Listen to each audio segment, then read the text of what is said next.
I'm really looking forward to sharing this information with you. Okay, so let me get started by sharing my screen. Hold on one second. Share screen. Great. So what's going to happen is I'm going to do a little bit of an introduction to Green Adventures. Then you're going to get a chance to meet the team, and we're going to dig deeper into the itinerary. So if you like when you get on a plane, they're like, this plane is going to Jamaica. If you didn't have an intention of going to Jamaica, you need to get on another flight. So this presentation is about our Iceland knitting tour, Knitting and Northern Lights tour, and it is in partnership with the Becoming an Outdoorswoman program. So many of you are probably here because you saw this through Becoming an Outdoorswoman. And Green Adventures has been partnering with Becoming an Outdoorswoman since 2010, and we've done trips in Iceland, Baja, Costa Rica, Africa. So we've been working together for quite a long time. Green Adventures is my company. I'm the CEO and founder of Green Adventures Tours. And we started with two destinations. First, it was first it was Alaska and Baja, Mexico. And my trips were actually designed for initially for high school science teachers and their students to bridge classroom concepts with real world experiences. And so we were doing educational science programs in Alaska and Baja. And then the Becoming an Outdoorswoman program contacted me in 2009 and said, Tara, would you like to do bow in Baja? And I said, yes, I'd love to do bow in Baja. And so we did bow in Baja, and it's because of those original 10 ladies that I now have 14 destinations, because those ladies were like, where are we going next, Tara? So Green Adventures now specializes in two unique educational markets, which are high school science teachers and their students, and women's travel groups as well. So that's where you come in. And so our mission has always been to help people fall in love with wild places through extraordinary adventures, and to help protect people, places, and ecosystems through sustainable tourism. So we want to work with the local people that are in the places that we are traveling to. We don't just go in and hire a bus and drive people around and talk about the places. In this case, for Iceland, gringos like myself are notorious for slaughtering the language. So you need a local person to tell the stories from their perspective and their local expertise. And so everywhere we go, we hire local guides, local experts. And our promise to you is that this is always going to be a unique experience. We are far from cookie cutter tours. So we help well, I like to say, when you come on one of our Green Adventures trip, you're traveling with friends. And today you're going to meet two of my friends who are in Iceland, who will be your guides when you arrive. And it won't feel like it's like, get on the bus, get off the bus. It'll be, I would say, 90% planned with a little bit of 10% spontaneity. Green Adventures will always help you, support you to prepare for your trip. We'll provide you packing lists, entry requirements, suggestions for travel insurance.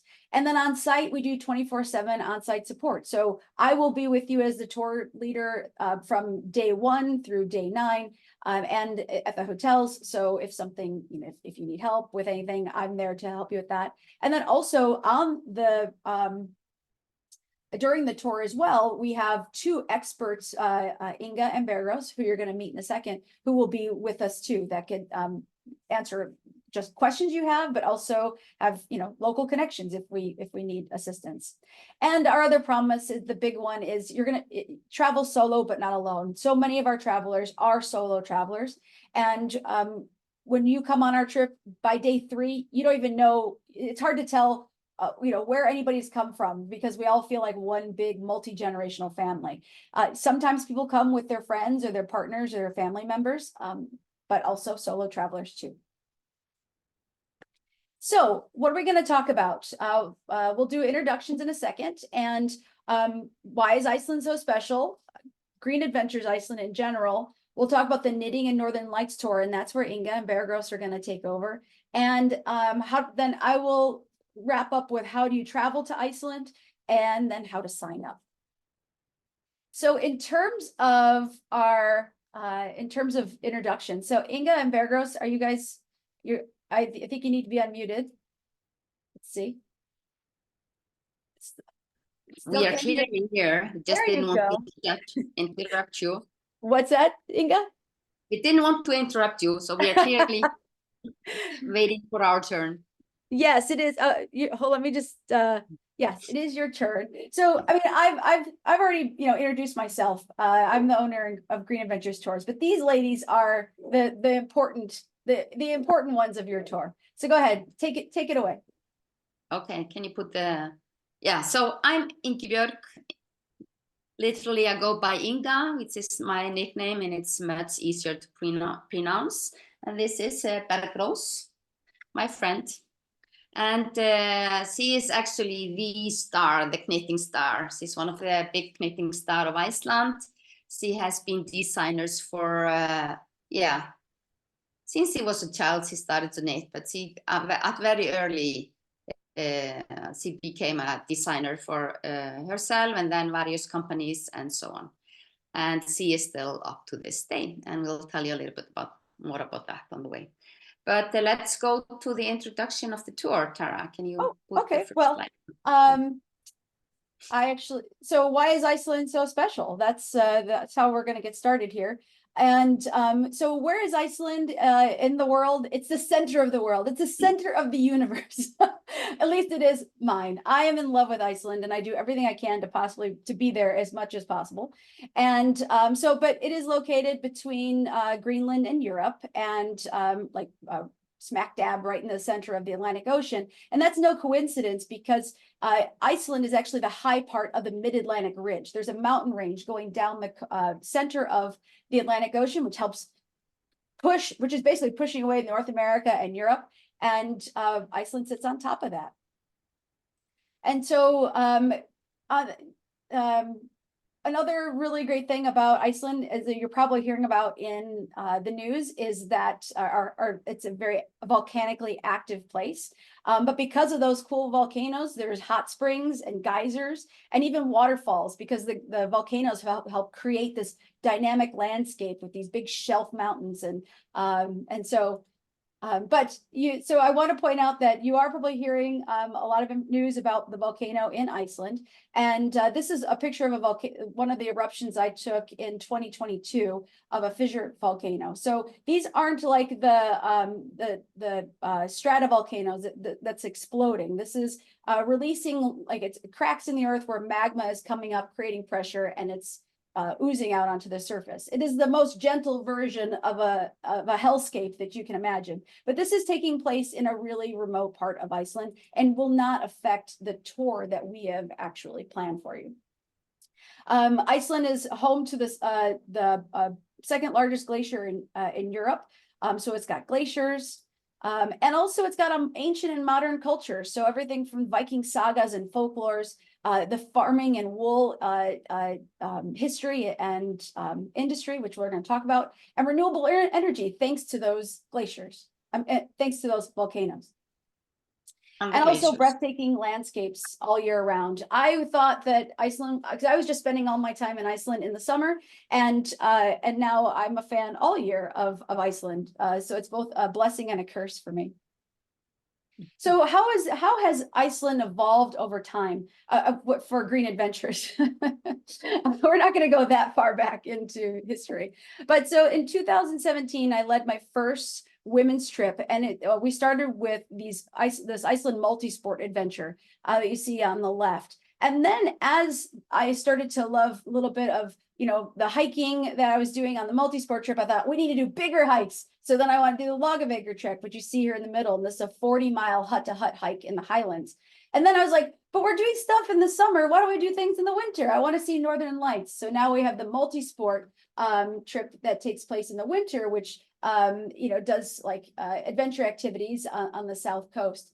But this summer, I was talking to Inga when we were doing our multi-sport tour, and I was like, Inga, this is what I want. I'd love to come to Iceland in the winter and eat good food, sit in hot springs, and look at Northern Lights. And she's like, I have an idea. So we came up with our hot springs and mindfulness tour that we're doing in March.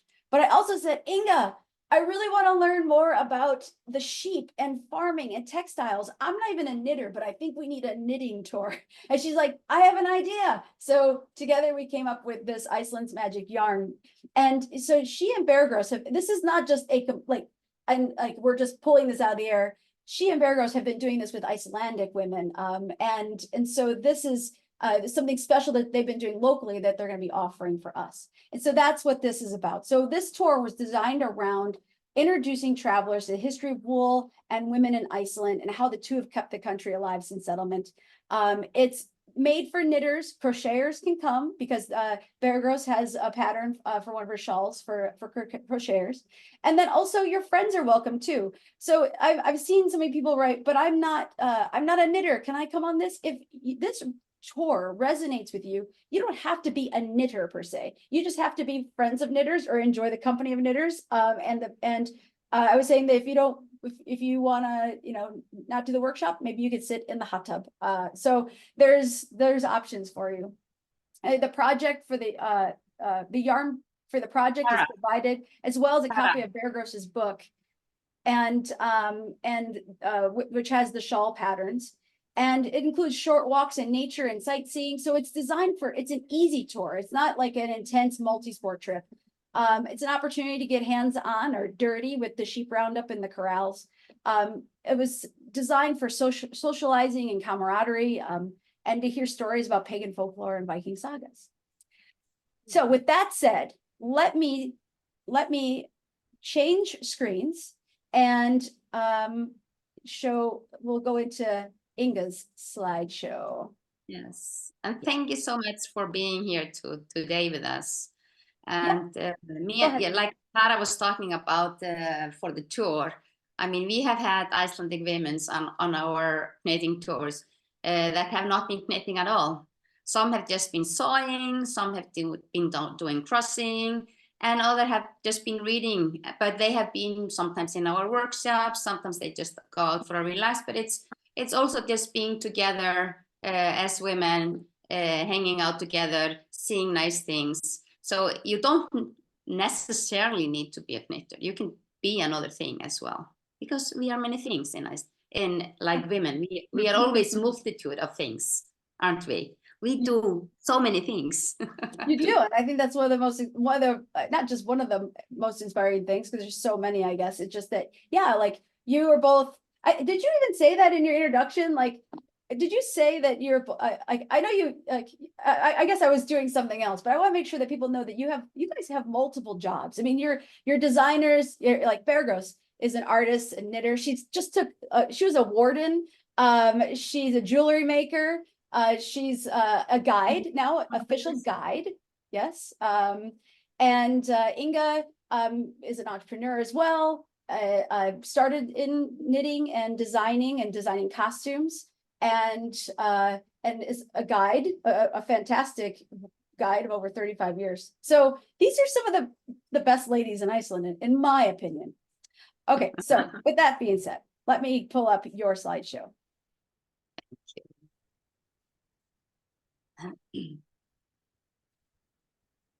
And we're going to have to coordinate this. So you just tell me when you want to. Yeah, well, you have done the introduction. Yeah. So we can put the second slideshow. Okay. Slide, sorry. Here? It's not the second slide. Oh. That one? Nope. Okay, third slide? This one? Nothing is happening. These are the right slides. Well, what am I looking we see the first slide, but there's no changes. And there is like a box up on the left side that we see that is not moving, and your arrow is not moving. Hold on. Can you tap on the slide number 2 yourself? Hold on one second, my friend. Yes, now it's going. So okay. Tap. This is the number 4th. Tap on number 2. Thank you. Oh, so you want Thank you. So yeah, and I will have to put on my glasses so I can see something on the screen. So Can you take off the box on the side? There's like a box. Can you take that off? This? Does everyone see that, or is it just me that sees this I box think on the you're left? just, I think you're the one seeing Oh, that. now it's fine. Now it's good.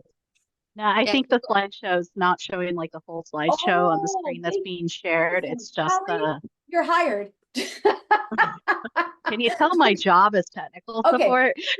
Okay, so Yeah, let me just stay where you are. Just stay where you are, Tara, right now. I don't know, Colleen, I trust you. Tell me, Colleen, Okay. it's, can you see? Do I need to make it bigger?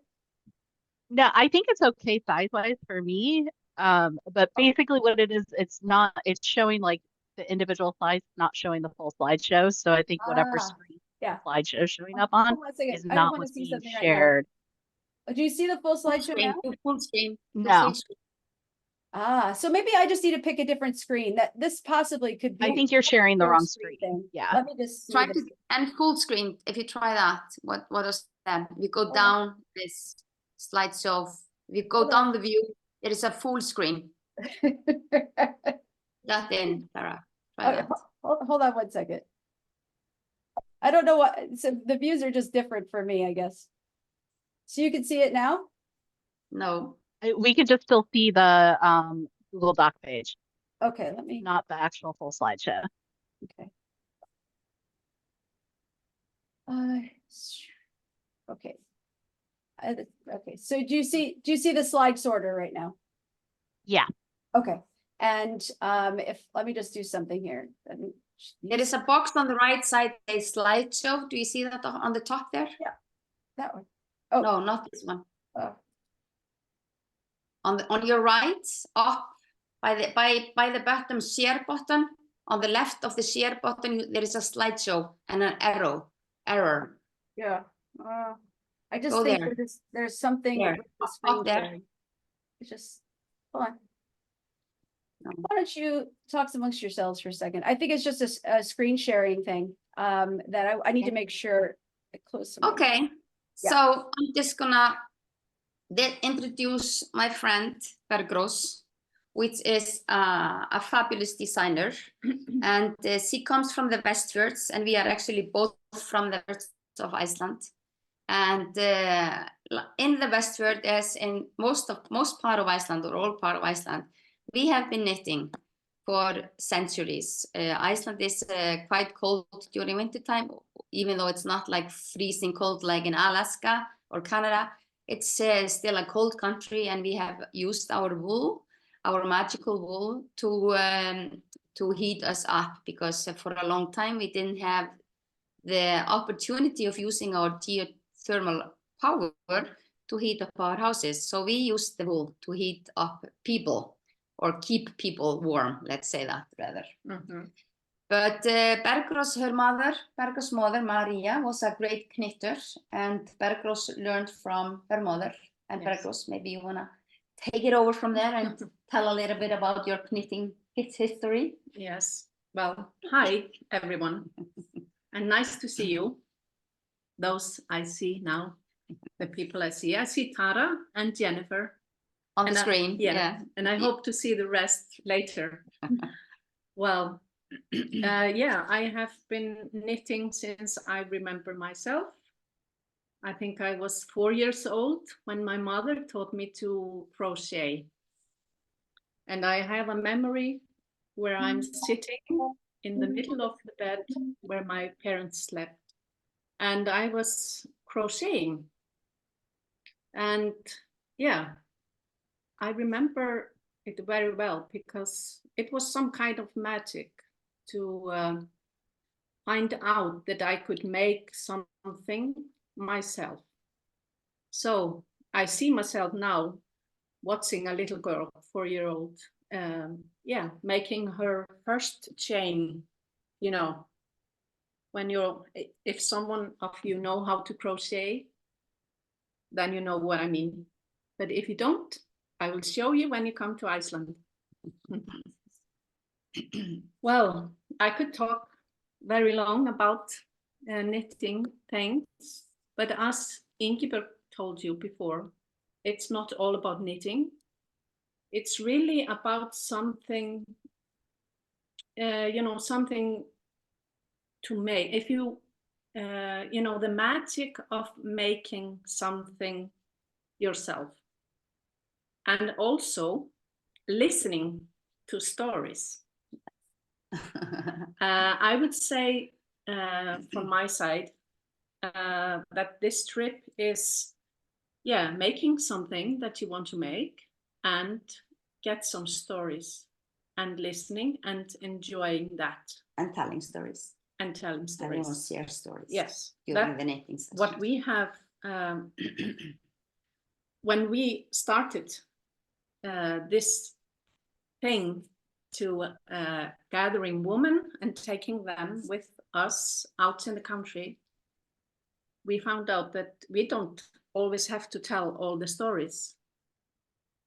The women who came with us, they wanted to tell their stories, of course, and that was the magical thing about it.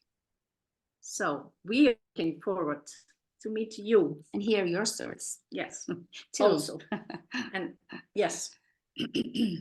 All right, so I know what the problem is. It's a Okay. restriction because it's your file, Inga, that says view only. So I can Okay. only show you from the slide view, but you can see the slide, right? It's, do you at least see any Yeah, part yeah. of this? Yeah, No, it's fine. Just leave it like that. but I can move slides. Can you see it, this slide?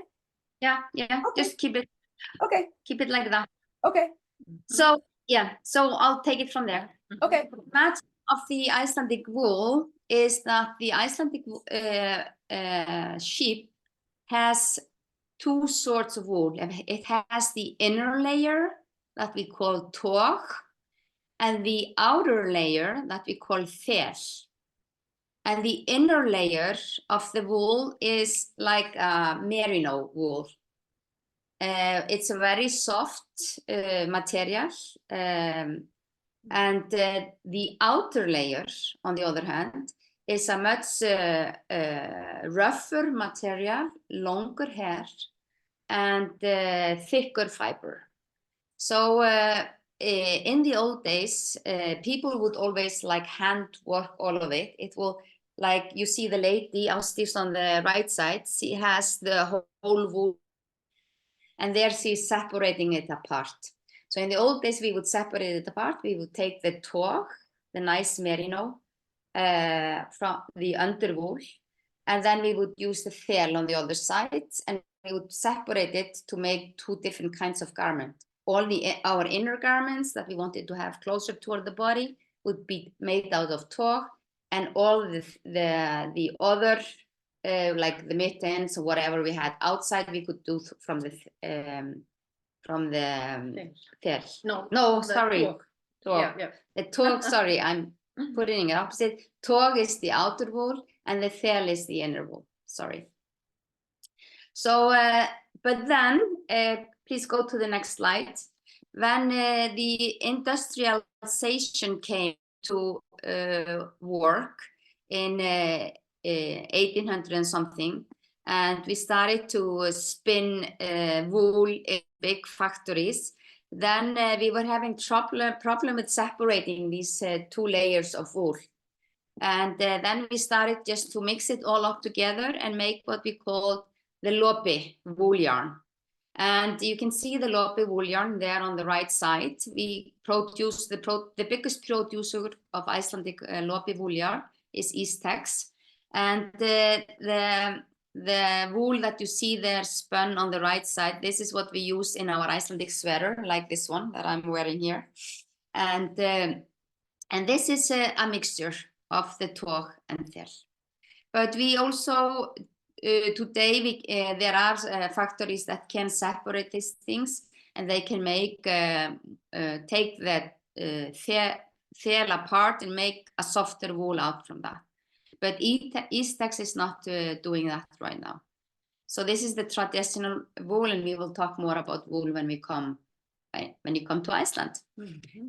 Then, yes, we will have not only Bergrós, but like Bergrós was telling you about, Bergrós is here on our right side with our friend Helga Thor. That is also a great textile designer and a textile professional in Iceland, and a teacher. and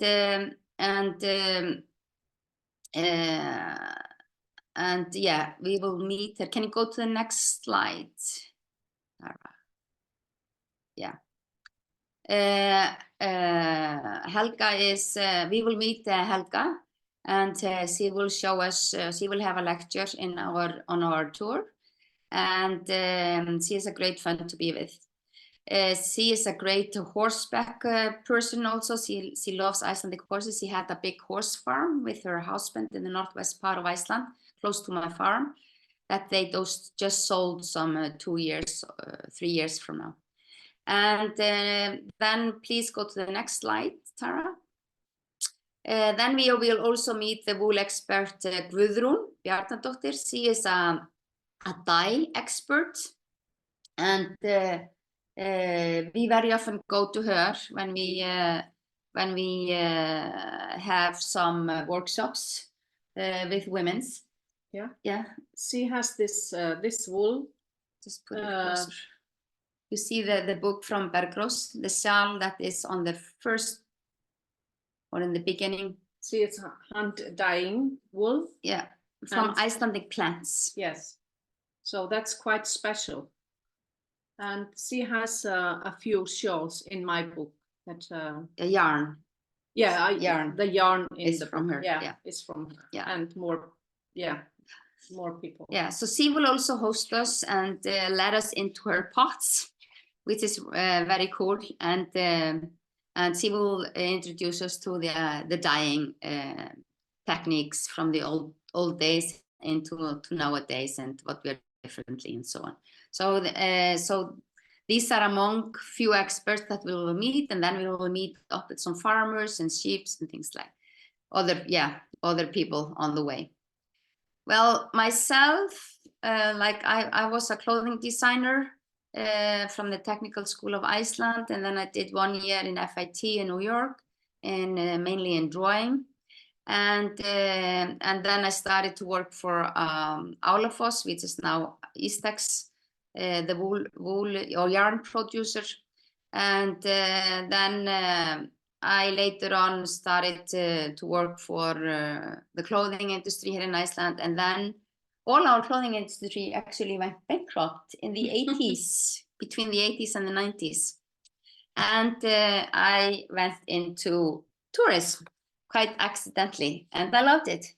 And so I'm very happy that in my latest years, I have done projects with other artists as well, along with Bergrós.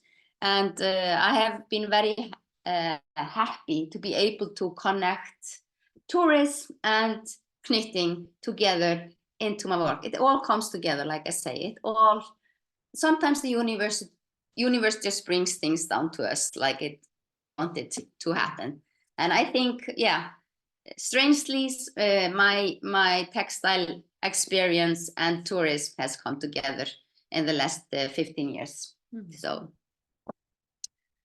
So let me see. Yeah, so Bergrós workshops. Bergrós has been hosting people for different talks and workshops in her homes and around Iceland for quite a while. And she is a great storyteller. She is a literary scholar. Can you say that? Literature scholar. Yeah. Yes. And she is now in a process of finishing her master degree in Middle Age literature. Yes. Do I say that correctly? Yes. Yeah, Bergrós is one of these ladies that is always learning something new. She loves learning, and she has told me that she will be in school until she dies. So they won't get rid of her in university yet. But so yeah, you can see many of her designs, their hangings. I mean, she has done so many things, and her work is fantastic. I have always been in love with Bergrós's design because it's so feminine, and it's it has a touch that not all stylists or designers have. Yeah, she has this extra touch. Can I say that when I went to Bergrós's house this fall, and she pulled out all her shawls, and I'm not somebody who like I've never really, I just bought my first wool sweater this year, And I was like, I just love them. They're everything that was designed was just so beautiful and intricate. And it just, I don't know, they're just so more beautiful, much more beautiful in person than on the rack. So I hope that you come on this trip just to see these the works of art that she has. She's super talented.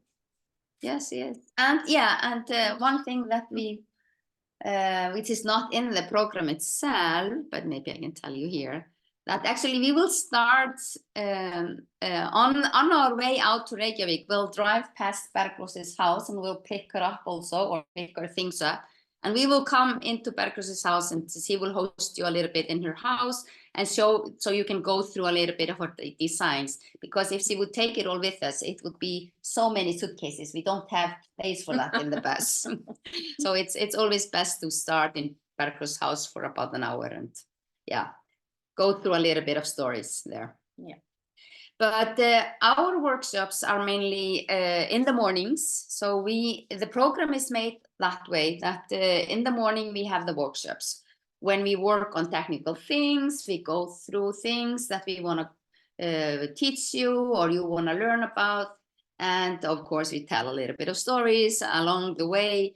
And so the mornings are more relaxed. On the other hand, after lunch, we go out and we go for a visit, farm visit, other workshops where we'll go meet other people and go and view beautiful things and natural things like volcanoes and waterfalls and whatever we want to see on the way on our tour. So it's not all just about sitting knitting. It's also traveling in Iceland, learning about Icelandic culture and experiencing our beautiful nature, and yeah, just enjoying being here and everyone else's companies. You I are love- allowed to what I knit love about this- the bus. what's that, Bergros? I wanted to say you are allowed to knit or crochet in the bus. I like that a lot. Yeah, yeah, and I mean, we take our knitting with us. Sometimes we sit out in the nature and knit if the weather is good for that. Sometimes we knit in the bus. Sometimes we don't knit in the restaurants. Sometimes we don't knit or crochet at all. So it all is permitted. And sometimes we are doing project that Bergrós is helping you to work on. But sometimes you are just knitting your gloves or shawl, something that you are working on anyway. Because, you know, knitters or crocheter, they always have multiply projects on. They usually don't have one project on. They have 2 or 3 or 4. Mhm. So very often people take different projects. And like Bergrós always says to me, she has one project that is really difficult for her head. And then she has always one project that she doesn't have to think anything at all. And then she has just somewhere in between. I don't know if you are like that. But yeah. So I'm just noticing in your photo here, it just makes me laugh a little bit, is that I know what you're trying to convey here is that in the mornings you do a workshop, but this picture is clearly in the afternoon because she has an einstock on the table with her. So you don't have to tell them what einstock is. We always have it's a beer. So anyway, maybe that was after coffee break in the afternoon. That's usually definitely after coffee followed by Icelandic beer. Yeah. Oh, good. Okay.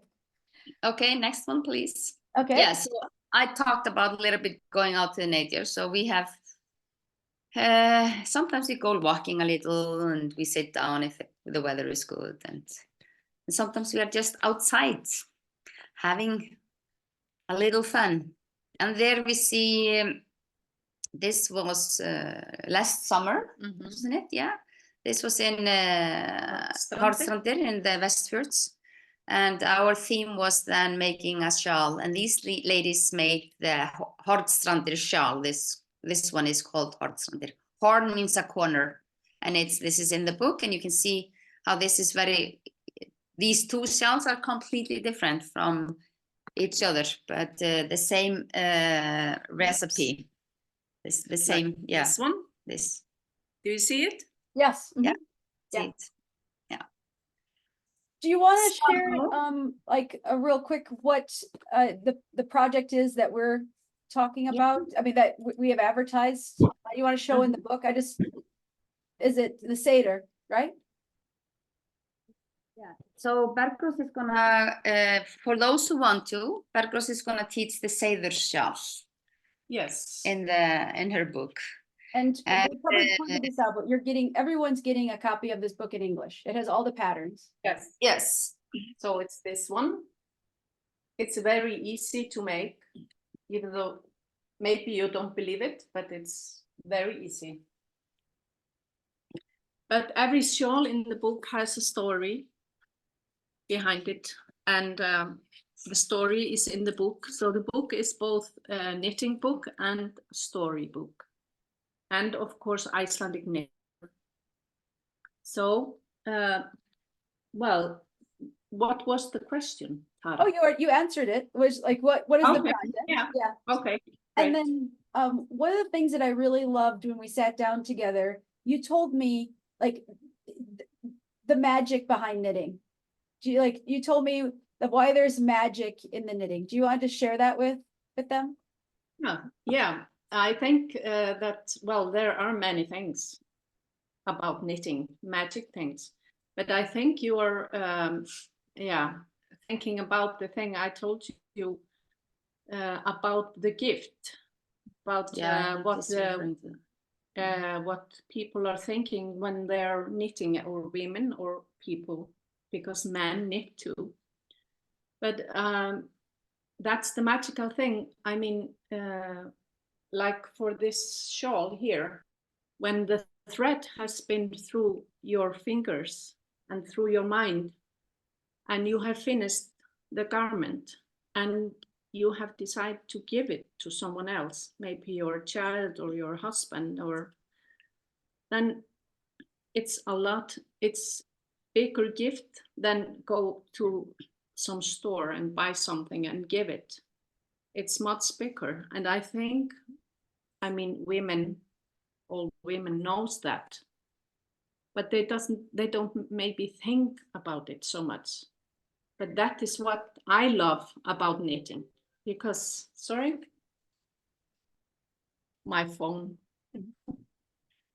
Well, yeah, that was, I think that's a power, really, because in the old days, there are stories who are telling about a man in a war, and there are some men, of course, trying to kill him, but they can't kill him because he is wearing some garment that the sword cannot go through, and that is because the woman was woven in the old days, weaving, the garment. They put their magic in the textile. The magic is about that no one can kill you or do something bad things. Harm you. Mm-hmm. So, of course, if you think about it, when you're sitting and making something like this, of course, there's your mind and your power is all in it. We have many stories in Iceland who is telling this.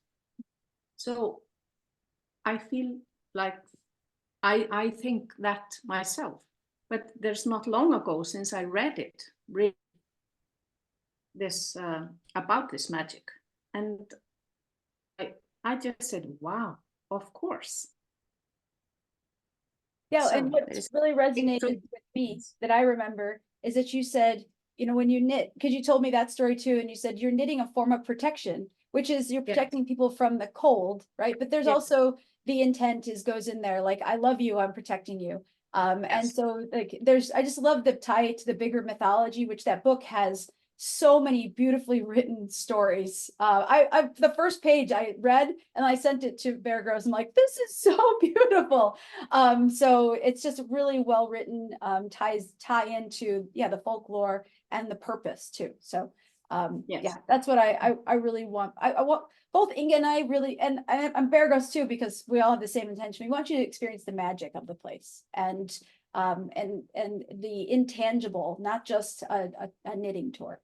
So let me go back It's a to, magical place, Iceland. it is a magical place. It is. That's why you come back again and again. Yeah. Mhm. And yeah, so it's we are staying. I didn't put in the hotels or the restaurants and things like that, but we are staying in nice little hotels with jacuzzis.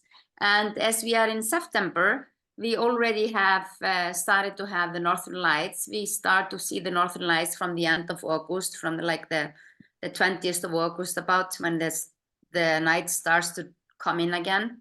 So we have a big possibility of seeing the Northern Lights as well. And yeah, and of course we will get in contact with the sheep. And one of the things that we have planned up for is the roundup in the Vastnes. And I just wanted to show you on the last slide, there is a video there, Tara, from the Vastnes roundups. I may not be able to watch this video. You should be if you click on the video. Yeah, but I think it's a security thing. I'll send everybody a link. How's that? I think it's Okay. because of the settings. Yeah, I'll send everyone a link. Yeah. But So do you that- want to describe what happened? You want to describe what's in the video? Yeah. So what happens in Iceland is that this is a collective thing. So the farmers in each region have to gather up for the day that the roundups are, or it's in some region the area that they have to cover is such a big area that it takes days to do it. But in my area, it only takes 1 day to round up the mountain that we are doing. That my farm is at. And so we bring them down to Þverárrétt, which is this rétt behind here. And it's a collective work from all the farmers. Every farmers have to send in X many people up to the mountains to gather down all the sheep, down to the roundup parks. And then they go into the middle of the square. And in the middle of the square is all these people. And then the people come and they gather, like they look for the numbers. There are like numbers in the ears of the sheep. And then you have to take that sheep to that box, which is the farmers, yeah, with the same number. So everyone can participate in that if they want to. It's a little bit of dirty job. So you have to bring clothing that you want to get dirty, because if it's raining, it's very muddy, and you will see it on this video, because I didn't take a video from other roundups where there was a good weather, but this was a really bad day. And I remember I had my boy and 3 of his friends together with us in the reactor. They wanted to do it, and we invited them to come along. And when they came into the car, we couldn't bring them into the car because they were so dirty. So we would have to like take off all their like wet clothing and the boots and everything and put it into bags and put it in the back of the car. And they were just sitting there then on their toes in the back of in the clothing in the back of the car. But they were like, yeah, their outer clothing were really, and the boots were really like dirty. So that can happen if you really participate in the roundup itself in the center of the park. But then you can also just be on the side and just go around and follow up on what's happening and talk to the people and so on. And yeah, and there is a coffee house there, and you can go and buy coffee and cakes and things like that. So yeah, it's a lot of fun. Good. I'm just writing in the chat that, again, a reminder that if you have any questions, feel free to post your questions. I'll come back to this at the end. We're going to wrap up in a second, but I want to go to my section of slides to do that wrap up. Let's see here. Mm-hmm. Hold on a second. I'm here. Hold on. All right, screen share and this. That's not what I wanted. Sorry. I don't want to play from the start. Okay, I just want to play from this current slide. So just the route, like a rough drawing of the route that you're going to. Did I get the right Vatnus, or did I miss it? Is this Vatnus here? Or is, Yeah, this is okay, Madras. okay, good. Just want to make sure. Did miss it. Good. So, Mm. you know, the Iceland is about the size of Kentucky. And like, just to give you an idea how big it is, it would take about like 16 hours or so to drive it straight around the ring road, not like all these little fjords. And so over a course of 9 days, you're going to start and end in Reykjavik. And then the tour takes place in the northwest of Iceland. When people talk about coming to Iceland, I'm going to guarantee you that 90% of them have never been to this part of Iceland. Most people stick around Reykjavik and do the south coast. So you're going into a lesser traveled part of Iceland. And again, you saw all the people that you'll meet along this tour. You can't find these people on a brochure. These are friends of Inga's and Bergros. They're professionals who work in this industry. And so especially even visits to some of the farms, they're pretty exclusive. So how do you get to Iceland? And believe it or not, getting to Iceland is very easy from the United States. So the airport you fly into is Keflavik International Airport. So once this trip is confirmed, I send everybody travel parameters that tells them what time they arrive and what time they should depart. And basically you arrive anytime on day 1 and you depart after 4:45 on day 9. So it's very, very simple. There are many direct flights on Iceland Air from O'Hare, Minneapolis, St. Paul, JFK, Newark, Seattle, Boston, and others are being added all the time. So I feel like Iceland Air is the most easy to use platform to book your flights. But you could also book flights on United and on Delta too. Flights are about $850 to $1,100 USD round trip. And you do need a passport that's valid for 6 months beyond the date of travel. So if you're going on September 8th, it needs to be valid for 6 months beyond September 8th. And when you get to the airport, you take the fly bus. There's a whole row of buses sitting outside of the airport. This is the easiest, most economical way for you to get to the hotel. And you'll get detailed instructions on how to do that. It's very easy. We used to have group transfers, like meet at the airport, but a lot of people come in early and then you pick up 2 people. So, 10 people are spending, for a group bus when only 2 people are using it. So it's just better to use the fly bus. And then you get to Reykjavik and we'll be at the hotel. This is the Helgrimskirkja Church, and that's actually where the hotel's located right in front of it. So it's one of the easiest places to find your hotel, this beautiful landmark. And so other than your knitting stuff, some basic gear you need in Iceland is you always have to prepare for rain. Even if it's like the best weather, we always have a rain jacket, rain pants, waterproof boots in our bag. Trekking poles are optional, and they're really for only anybody who needs just a little bit of extra stability on uneven terrain, or just walking around on gravel roads or over by waterfalls. You don't need trekking poles for trekking per se. And then how do you sign up? So you go to greenadventures.com and you click on Iceland, and our tours are listed there. But if you want to travel with these ladies, this is the plan. So we're offering an early bird package price. So if you sign up by February 15th, the price is $4,995. And that's all inclusive with the exception of your airfare to Iceland and most meals. And again, well, why don't you include most meals? Because when we have to create the budget, we would have to estimate the most expensive meals for everybody. In Iceland, it's so easy to just get your own, order from a menu and get your own meals at the restaurants, because there's no like splitting of bills or tabs. You just order what you want, and then at the end you walk up to the register and tell them what you bought, and you pay for that. So it allows you to have more control over what you want and your budget. And then, so after February 15th, the price goes up to $51.95. And then after March 15th, the price is the normal package price of $55.65 per person. All you need to do is a deposit to hold your space, just hold your spot on the trip. And then we do installments. And I just realized these installments need to be modified. Please ignore this. My apologies. There's installments. This is for a previous trip. There are some single upgrades available, but limited ones. Okay, so I'll take an opportunity now for people to ask any questions if they have any. Say by, oh, we have some messages down there. Let's see. A crochet project. So Amy, you kind of came in a little late. There is a crochet project. Bergos, do you want to say what, do you have, do you want to talk about that a little bit? Oh, and Colleen too. So I guess we didn't touch really much on the crochet project. Tell them what you told me. Yeah, the book shall I say Shawls of Myth and Magic that are going to be with us in the trip. They're all knitted, but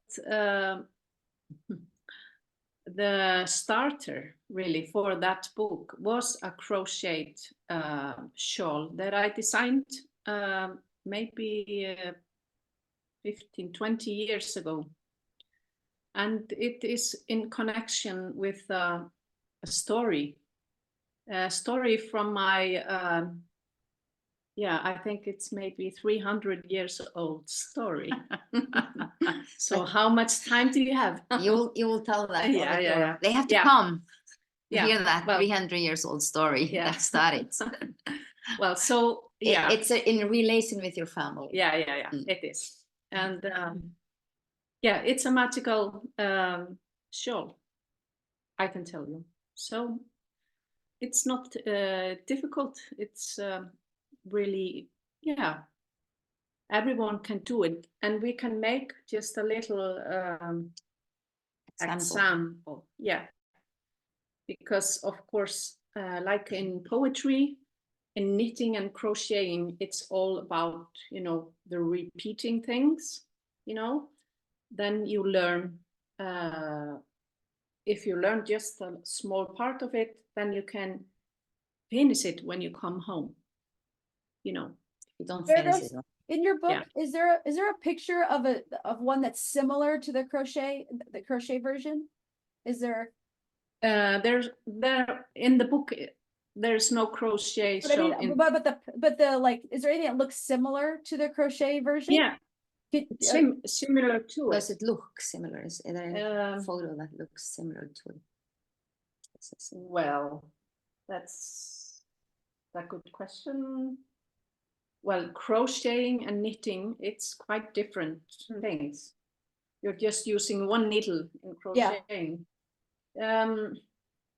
Well, if you look at this one, maybe someone will think it is crocheted, but it's not. Okay. It's knitted. Maybe that's something. Sure. But I could. Well, I have it. You have the pattern. Yeah, I have the pattern, and I will show. I can send you a picture of it, Tara, and you can show to them.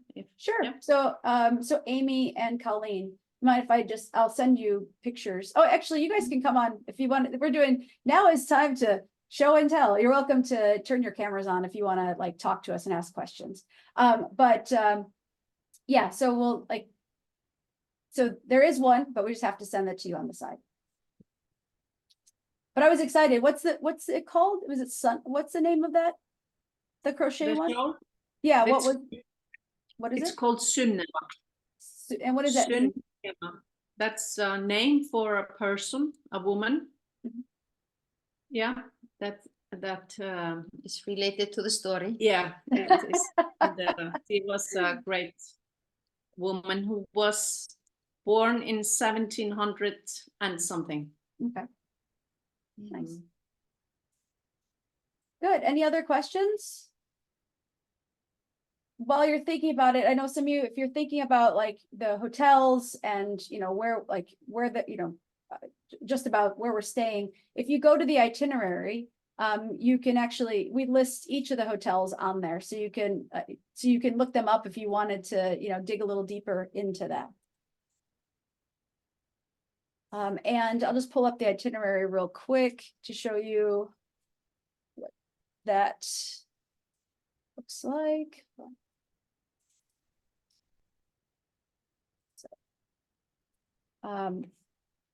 Second. Am I still on Zoom? There we go. I'll share the screen real quick. So you go to greenadventures.com. Remember, it's with an E. And those of you who are doing Becoming an Outdoors, if you found this through Becoming an Outdoorswoman, you could go to the Becoming an Outdoorswoman's main page. These are listed here. And then you go to Iceland under the destinations, and you'll see a list of our tours and sold out ones. And then you'll go to click on the Knitting and Northern Lights tour, and it takes you to the booking page. And so it has all the details here, the trip highlights, who it's tailored for, the package price, the physical requirements. Again, this is an easy trip.